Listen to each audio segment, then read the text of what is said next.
नमस्कार, मैं doctor Sushil Kumar Sharma, professor ज्योति विद्यापीठ women's university Jaipur,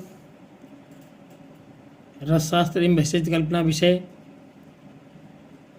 BMS second year का विषय पढ़ाने जा रहा हूँ। इस अध्याय से पूर्व मैंने महारस वर्ग का अध्ययन कराया था। महारस वर्ग में महारसों का पूर्ण अध्ययन करा चुका। अब इस अध्याय से मैं उपरस वर्ग उपरसों का अध्ययन करा रहा हूँ।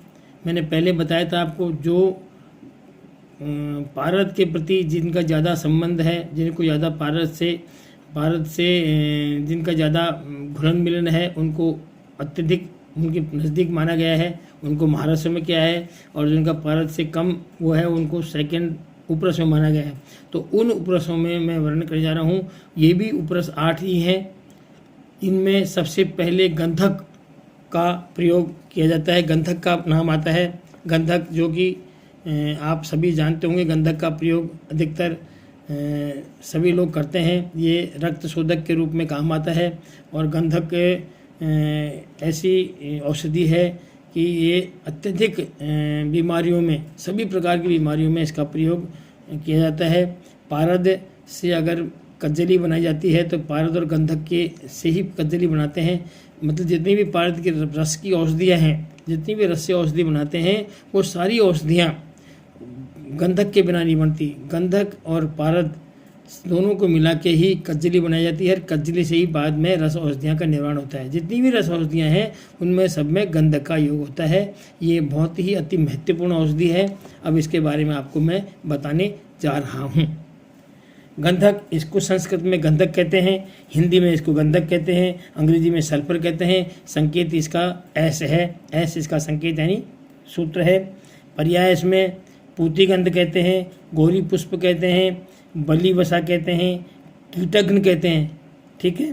दैत्येंद्र इसका पर्याय है। रसगंध है। कुष्ठहारी है, कुष्ठ को समाप्त करने के लिए कुष्ठहारी है। नवनीत इसे कहते हैं। ठीक है। क्रूर गंध कहते हैं। पामारी, पामा को नष्ट करती है इसलिए पामारी कहते हैं। सुलबारी, सुल बोलते हैं ताम्र को नष्ट, ताम्र का शत्रु है ये, ताम्र को नष्ट करती है इसलिए ताम्र सुलबारी कहते हैं।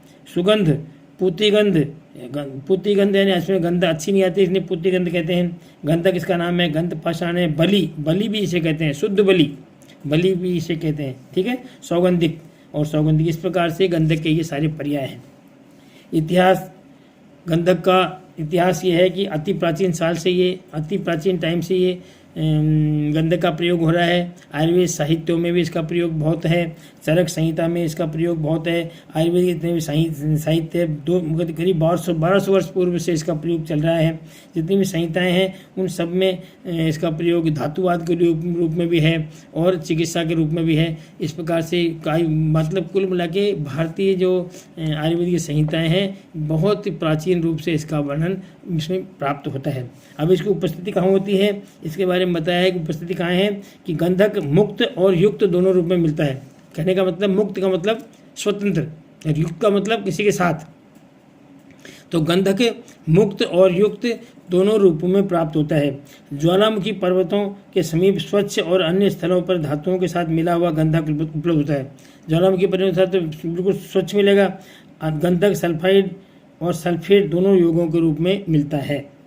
गंधक के खनिज कौन कौन से हैं? एक तो सल्फाइड रूप में है और एक सल्फेट रूप में है।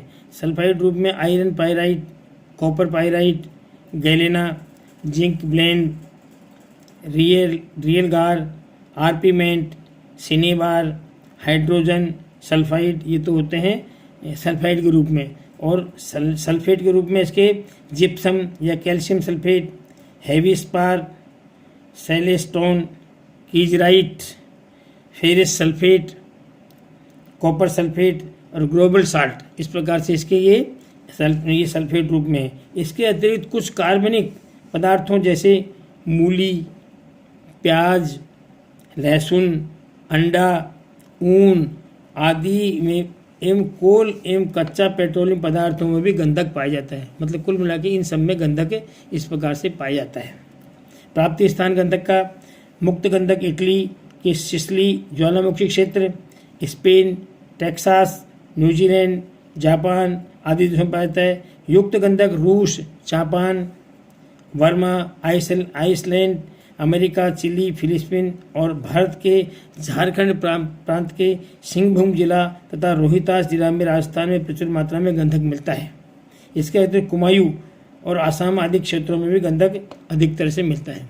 अब इसका निष्कर्षण कैसे करते हैं खानों से, गंधक का निष्कर्षण निकालना किस तरह होता है, उसके बारे में इतिहास शास्त्रों में बताया गया है कि खानों में या खनिजों में गंधक निकालने की अनेक विधियां हैं। अतः उन सब विधियों को मैं आपको समझाने जा रहा हूँ। गंधक के भेद। अब गंधक के भेद क्या हैं? तात्विक दृष्टि से गंधक एक ही है, किंतु आकृत्या गंधक के कई भेद हैं। रसशास्त्र में गंधक के 4 भेद बताए गए हैं। रसशास्त्र में गंधक के कितने? 4 भेद बताए गए हैं। कौन कौन से हैं? रक्तवर्ण, पीतवर्ण, शुक्लवर्ण और कृष्णवर्ण। कौन से? रक्त, पीत, शुक्ल और कृष्ण। रक्तवर्ण को सबसे उत्तम माना गया है, पीतवर्ण मध्यम है, शुक्लवर्ण अधम है और कृष्णवर्ण को दुर्लभ माना गया है। रक्तवर्ण शुक्ल चंचुनिभ होता है। रक्तवर्ण जो है शुक्ल यानी शुक्ल यानी होता है तोता की चंचुनिभ यानी चंचु यानी चोंच के समान। रक्तवर्ण जो है उत्तम है, शुक्ल चंचुनिभ है और धातु वादार्थ यानी धातु वादार्थ काम में लिया जाता है। पीतवर्ण मध्यम है, शुक्ल पिच्छनिभ है, रस रसायनार्थ काम में लिया जाता है। शुक्लवर्ण अधम है, खटिका लेपनार्थ काम में लिया जाता है। कृष्णवर्ण दुर्लभ है और जरा मृत्यु है। दुर्लभ है लेकिन ये जरा अगर मिलता है तो ये जरा और मृत्यु दोनों को हर नष्ट करने वाला होता है। इस प्रकार से ये 4 प्रकार के गंधक के बारे में बता दिया है। अब अन्य भेद जो है, इसके 2 अन्य भेद बताए गए हैं। एक तो आम्लासार और दूसरा पिंड। मतलब आम्लासार गंधक बहुत फेमस है और पिंड गंधक बहुत फेमस है। आभ्यंतर प्रयोग के लिए आम्लासार गंधक है और बाह्य प्रयोग के लिए पिंडसार गंधक है। मतलब आभ्यंतर प्रयोग के लिए अगर औषधि बनाएंगे या पर तो आम्लासार गंधक को लेते हैं, और अगर मान लो बाह्य प्रयोग कोई तेल बनाने के लिए या कोई बाह्य शरीर में लगाने के लिए चाहिए तो पिंड गंधक का प्रयोग करते हैं, वो बाह्य प्रयोग लेते हैं। अब इसका ग्राह्य स्वरूप किस तरह का है? गंधक का ग्राह्य स्वरूप में है शुक्ल पिच्छ जैसा, यानी शुक्ल यानी तोते की पिच्छ जैसा, पीत हरित वर्ण का, नषण यानी चिकनापन लिए हुए, कठिन चिकना। नषण और चिकना में अंतर है। नषण थोड़ा अलग वर्ण का अलग होता है, चिकना अलग है। स्निग्ध वो ये भी नषण चिकना और स्निग्ध ये एक तरह से पर्याय रूप में ही है, लेकिन थोड़ा सब में अंतर होता है। इस प्रकार के गुण बताएं। और मणिभाकृति गंधक श्रेष्ठ होता है। मणिभाकृति मणियों की तरह मिलने वाला गंधक जो है सर्वश्रेष्ठ माना गया है। गंधक का भौतिक गुण क्या है? गंधक पीतवर्ण, मणिभाकृति और कठिन द्रव्य है जो हल्के प्रहार से चूर हो जाता है। हल्के प्रहार से बिल्कुल चूर टुकड़े हो जाएगा। इसके एक विशेष प्रकार की गंध निकलती है जो अग्नि संपर्क में अति तीव्र हो जाती है। अग्नि संपर्क किया तो अति तीव्र हो जाती है। इससे निकलने वाली सल्फर डाइऑक्साइड नामक गैस दम घुटने और श्वास कष्ट देने वाली होती है। गंधक का जो द्रवणांक है यानी गंधक कितने पे द्रवणांक यानी पिघलने लगता है 105 डिग्री सेंटीग्रेड पर है। 230 सेंटीग्रेड पर ताप पर ये गाढ़ा हो जाता है। ताप बढ़ने पर इसका रंग बदलकर नारंगी से के रंग जैसा हो जाता है, किंतु 500 डिग्री सेंटीग्रेड पर अधिक ताप से ये पुनः पीला हो जाता है। और इसका क्वथनांक यानी उबलना, इसका गंधक जो कितने में उबलेगा? गंधक का क्वथनांक है 444 डिग्री सेंटीग्रेड यानी 444 डिग्री सेंटीग्रेड इसके क्वथनांक है। इसका आपेक्षिक घनत्व 202.06 है। यह जल में अविलेय है। ये जल में घुलती नहीं है, जल में अविलेय माना है इसको। गंध का उपयोग कहाँ होता है? सल्फर डाइऑक्साइड गैस बनने में, जिससे सल्फ्यूरिक एसिड और सल्फाइड बनाए जाते हैं, जो धातुवाद और कल कारखानों में अति उपयोगी है। कार्बन डाइऑक्साइड जैसे गैस आतिशबाजी, दियासलाई यानी माचिस बनाने में और बारूद आदि बनाने में काम आती है। कैल्शियम बाइसल्फाइड जो कागज़ के उद्योग में बहुत उपयोगी है। रबर कि वेल्केनाइज करने में उपयोगी है, उपयोग बता रहे हैं इसका। धातुओं को शुद्ध करने में इसका उपयोग है, खाद बनाने में इसका उपयोग है, अनेक प्रकार के हजारों प्रकार से इसके चिकित्सा में इसका उपयोग है, औषधि के रूप में इसका उपयोग है, कई गंधक के योग बनाए जाते हैं उसमें उपयोग है। आधुनिक चिकित्सा एलोपैथी में सल्फाइड्रिक नाम से बहुत ही ऐतिहासिक काम इसने किया है। चर्म रोग की चिकित्सा में गंधक हजारों सालों से प्रयोग में आ रहा है। जीवाणुओं को मारने के लिए और फंगस को नष्ट करने के लिए गंधक का विशेष उपयोग है। पारद दोष नष्ट करने में गंधक का विशेष उपयोग है। इस प्रकार से इसका अत्यधिक उपयोग आपको गंधक का बताया जा रहा है। अब इसके दोष क्या हैं? यदि अशुद्ध गंधक के दोष क्या हैं? अशुद्ध गंधक को मुख्यतः दो प्रकार के दोष होते हैं। एक तो क्या है, कंकड़ पत्थर होते हैं उसमें, दूसरा विष संख्या हड़ताल आदि उसमें होते हैं, अशुद्ध होते हैं उसमें। इसलिए इसका सावधानी पूर्वक इसको शुद्ध करके इसका प्रयोग करना चाहिए। अब गंधक, अशुद्ध गंधक मान लो आप ले लेते हैं, उससे क्या हानि होती है? मान लो अशुद्ध गंधक आप सेवन करने की क्या हानि है? अशुद्ध गंधक सेवन करने से कुष्ठ, संताप, भ्रम और पित्त रोग को उत्पन्न करता है। रूप, वीर्य, बल और सुख को नष्ट करता है। यानी आपके रूप, आपके स्वरूप को नष्ट कर देगा, आपकी कांति को नष्ट कर देगा, आपके वीर्य को नष्ट कर देगा, बल को नष्ट कर देगा, सुख को नष्ट कर देगा। ठीक है, अतः हमेशा शुद्ध गंधक का ही प्रयोग करना चाहिए। यदि युक्तिपूर्वक न शुद्ध किया हुआ गंधक सेवन करते समय अपथ्य आदि लिया जाए, अपथ्य यानी कुछ ऐसे पदार्थ होते हैं जो इसके लिए पथ्य नहीं है, अपथ्य लिया जाए तो हलाहल विष के समान इसका प्रयोग माना गया है। हलाहल विष जैसे होता है वैसे इसको प्रयोग में माना गया है। उसके उसी तरह ये नष्ट कर देता है जैसे हलाहल विष शरीर को नष्ट कर देता है। आम्लासार गंधक को देखकर उसकी विषाक्तता आदि दोष नहीं दिखाई देता। अतः इसमें जो औषधि रूप में आम्लासार गंधक का ही प्रयोग करते हैं। अब गंधक का शोधन विधि क्या है? गंधक को शुद्ध कैसे किया जाए, किस प्रकार शोधन विधि है उसकी, तो उसमें बताया गया है कि आम्लासार गंधक चूर्ण लें। औषधि के लिए आम्लासार गंधक ही लेंगे, पिंड गंधक का प्रयोग नहीं किया जाता है। इसलिए आम्लासार गंधक 1 किलो लें, गाय का दूध 4 लीटर लें और गाय का घृत 100 ग्राम लें। इन सबको इकट्ठा करके और आप इसको गंधक शोधन की प्रक्रिया जो है उसमें क्या है कि सर्वप्रथम एक स्टेनलेस स्टील का पात्र लें जिसमें ठंडा दूध भर दें और ठंडा दूध भरने के बाद में उसको एक मुख पर कपड़ा पतला लगा करके उसको बांध कर ढक के रख दें। दूध लेके स्टेनलेस स्टील के पात्र में 1 किलो 4 लीटर दूध बताया था, 4 लीटर दूध रख करके और उसके ऊपर मुख में पतला कपड़ा बांध करके उसको बांध कर एक तरफ रख दें। अब लोहे की एक छोटी कढ़ाई में घी देकर 100 ग्राम जो घी लिया आपने उस 100 ग्राम घी को गर्म करें।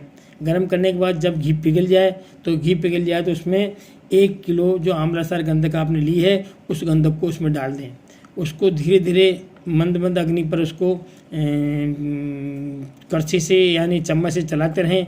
जब थोड़ी देर में संपूर्ण गंधक पीत वर्ण का द्रव स्वरूप में परिणित हो जाएगा, सारा मतलब पानी जैसा द्रव स्वरूप हो जाएगा, मतलब पतला हो जाएगा। अतः शीघ्रता से संडासी से कढ़ाई को पकड़कर दुग्ध पूरित वस्त्र पात्र के ऊपर धीरे धीरे गिरावें और उसमें चम्मच से उसको चलाते रहें ताकि पात्र में पूरी गंधक पहुंच जाए, कपड़े पर नहीं रहे। तो पात्र में जो गंधक पहुंच जाएगी वो गंधक बिल्कुल शुद्ध रूप से मिलेगी अपने को। तो इसलिए कुछ गंधक पीत वर्ण का सूचाकृति दिखाई देगा। घी मलिन रूप से होकर दूध में तैरता रहेगा। ऐसा 3 से 7 बार करना चाहिए, मतलब कम से कम इस प्रकार की प्रक्रिया को 7 बार दोहराना चाहिए। किंतु थोड़ी सी असावधानी से गंधक का वर्ण मलिन और रक्ताभ हो जाएगा, जलने से प्रतीक होता है। अब दूध से गंधक को निकालकर पुनः इसको गर्म पानी में साफ कर लें ताकि इसमें जो घृत आदि के कण हैं वो घृत आदि कण बाहर निकल जाए और गंधक का स्नेहांश जो है निकल जाए और इस प्रकार से इसको रख लें। संपूर्ण गंधक स्नेह रहित हो जाएगा और इसे धूप में सुखा लें और सूखने के बाद इसका चूर्ण बना लें। इस प्रकार से इसका प्रयोग कर सकते हैं। तो आजकल जो गंधक का बच्चों को प्रैक्टिकल में जो बताया जाता है ये सर्वाधिक रूप से इसी प्रकार का बताया जाता है। गंधक शोधन का यही एक अच्छा प्रकार है। वैसे शास्त्रों में कई प्रकार दिए हैं गंधक शोधन के, लेकिन सबसे श्रेष्ठ और सबसे सुंदर और बच्चों के लिए आसान तरीका सबसे यही है कि इसी तरह से गंधक को शुद्ध करते हैं। इसमें विशेष तौर से गंधक, दूध और घी 3 चीज़ों का प्रयोग होता है। ठीक है, तो आपको ये सारा बता दिया गया है। इसके बाद में इसको सामान्य ताप न पिघलने पर कंकड़ पत्थर आदि अपद्रव जो है उसके कंकड़ पत्थर वो उसमें पानी में निकल जाते हैं और निकल करके और उसको बिल्कुल साफ कर देते हैं। इस प्रकार से आपको गंधक का ये शुद्ध करने का तरीका बताया है। इसमें गंधक को तीव्र आंच पे गर्म नहीं करते हैं, मंदी मंदी आंच पे गर्म करके और कपड़ा जो पहले बांध रखा है दूध कपड़ा उसमें डालते हैं और वो सारी गंधक दूध में नीचे चल जाती है। फिर उसको गर्म पानी से साफ कर लेते हैं। इस प्रकार से 7 या 8 कम से कम 10 बार भी इसको कर सकते हैं। इस प्रकार से आपको शुद्ध गंधक प्राप्त हो जाती है। अन्य विधियों को आपको बाद में बताएंगे। नमस्कार।